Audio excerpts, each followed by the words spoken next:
Bon, ben moi qui pensais avoir une journée un peu tranquille aujourd'hui, je me suis trompé, un peu comme à l'habitude. Et non, j'ai parti ça en force et je commence. Je suis à la pagode Tambudai. Et cette pagode-là, c'en est une qui est relativement récente. Elle a été construite entre 1939 et 1952. Et habituellement, c'est beaucoup plus vieux. Donc, on le voit de l'extérieur, beaucoup de couleurs, beaucoup de détails. La qualité est là. Et à l'intérieur de la pagode, on dit qu'il y aurait 500 000 images des disciples de Bouddha.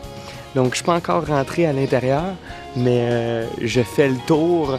C'est juste de toute beauté, les couleurs.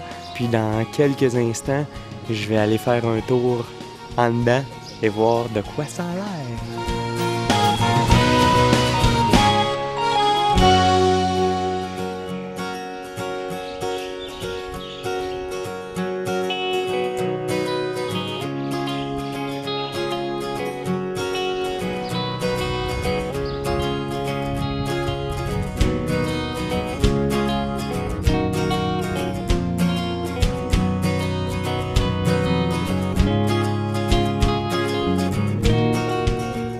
La pagode Monyin Tambudai date de l'an 1303 et a été reconstruite en 1939. Elle contiendrait effectivement plus de 500 000 images du Bouddha. Et avec ses centaines de stupas extérieurs, plusieurs comparent ce temple bouddhiste à celui de Borobudur en Indonésie. Pour avoir vu les deux, disons que c'est pas complètement faux. Mais l'important, c'est que c'est tout simplement magnifique.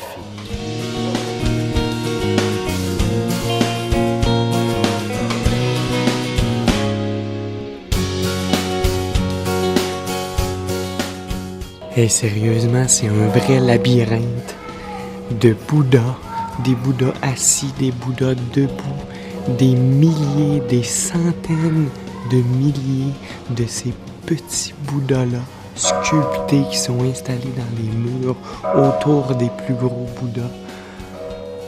Il y en a partout. Il y en a vraiment partout. C'est à s'y perdre. Sérieusement, ça n'a pas de sens. 500 000. 500 000. J'ai dit 500 000.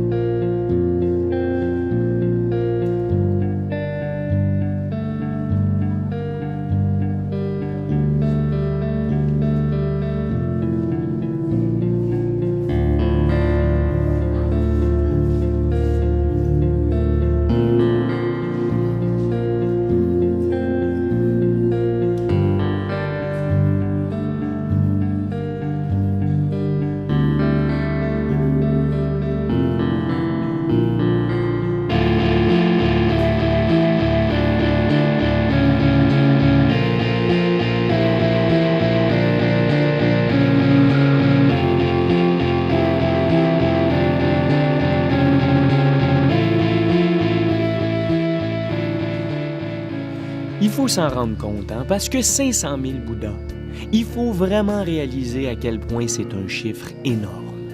Et se promener ici, dans ces longs corridors sans fin, à contempler ces différentes statues qui partout nous entourent, c'est presque irréel. Parce que n'importe où vous regardez, il y en a toujours plus, et encore plus. Dans les plus petits raccoins du temple, jusque dans les hauts plafonds. Ça vaut donc amplement la peine de prendre son temps, de s'asseoir un peu et de se perdre dans les détails.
choses les plus impressionnantes au Myanmar, c'est qu'à chaque fois qu'on pense que c'est terminé et qu'on a tout vu, bien, il y a toujours une surprise qui nous attend pas loin.